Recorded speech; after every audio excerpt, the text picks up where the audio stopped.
जीवन जो कल तक भारी लगता था अचानक हल्का लगने लगता है। वही परिस्थितियां जो कल तक कठिन थीं अब किसी खेल जैसी प्रतीत होती हैं, क्योंकि अब तुम प्रतिक्रियाओं आम में नहीं जागरूकता में जी रहे हो।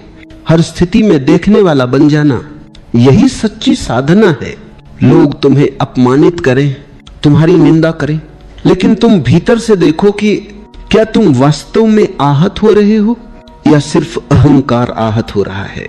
जैसे ही तुम देख पाते हो दुख की पकड़ ढीली पड़ जाती है, क्योंकि देखने वाला कभी दुखी नहीं होता। देखना, अवलोकन करना, यही भीतर का क्रांतिकारी कदम है। तुम्हारा मन चाहे तो पागल हो जाए, विचार दौड़ते रहे, भावनाएं उमड़ती रहे, पर तुम बस साक्षी बने रहो, एक शांत झील की तरह जो ऊपर गिरती बूंदों को देखती है पर खुद में कोई हलचल नहीं आने देती। याद रखो, जागरूकता का अर्थ है अपने भीतर की हर चीज को देखना, बिना जजमेंट, बिना निंदा के, सिर्फ देखना। क्योंकि जिस पल तुम कुछ देख लेते हो पूरी स्पष्टता से, वह पल उसमें परिवर्तन का आरंभ कर देता है। जिस बात को तुम बिना जागरूकता के करते हो वह आदत बन जाती है, और जिस बात को तुम जागरूक होकर करते हो वह ध्यान बन जाती है। हर छोटा काम ध्यान का द्वार बन सकता है। जब तुम खाते हो पूरी उपस्थिति से खाओ, जब चलते हो हर कदम को महसूस करो, जब सांस लो सांस की धारा को महसूस करो।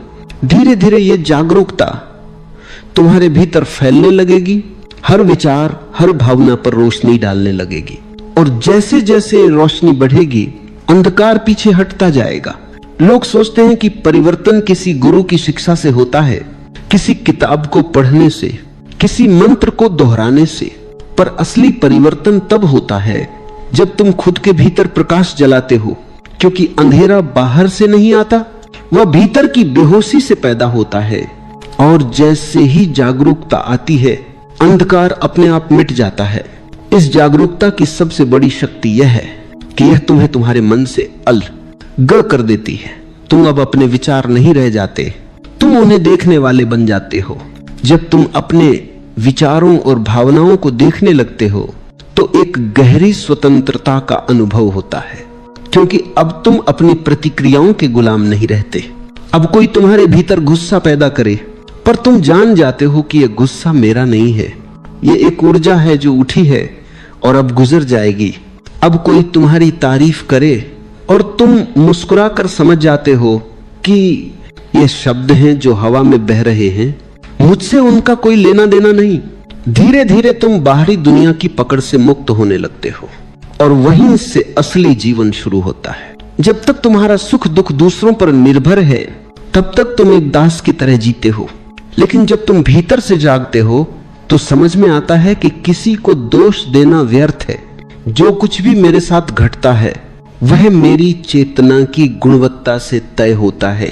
अगर भीतर प्रकाश है तो अंधकार तुम्हारे पास टिक नहीं सकता। अगर भीतर प्रेम है तो नफरत की लहरें तुमसे टकराकर लौट जाती हैं। तुम खुद अपनी दुनिया बनाते हो।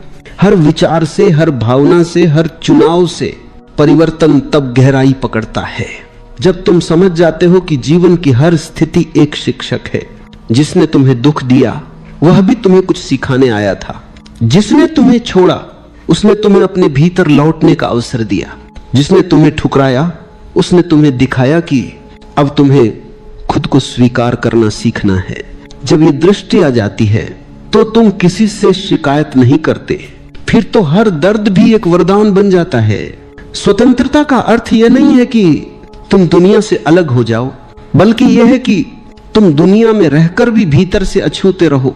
जैसे कमल की पंखुड़ी पानी में रहती है पर गीली नहीं होती, वैसे ही तुम्हारी आत्मा दुनिया में रहकर अपनी निर्मलता को बनाए रख सकती है। जब तुम यह कला सीख लेते हो तो जीवन तुम्हें और गहराई में ले जाता है। अब तुम परिस्थितियों से नहीं भागते, क्योंकि तुम जानते हो कि वे तुम्हें गढ़ने आई हैं। अब तुम दुख से नहीं डरते, क्योंकि तुम जानते हो कि दुख केवल परिवर्तन की सीढ़ी है। हर बार जब जीवन तुम्हें तोड़ता है वह तुम्हें नया रूप देने की तैयारी करता है। हर बार जब कोई रिश्ता बिखरता है तो वह भीतर के प्रेम की खोज का द्वार खोलता है। और हर बार जब कोई सपना टूटता है तो वह तुम्हें सिखा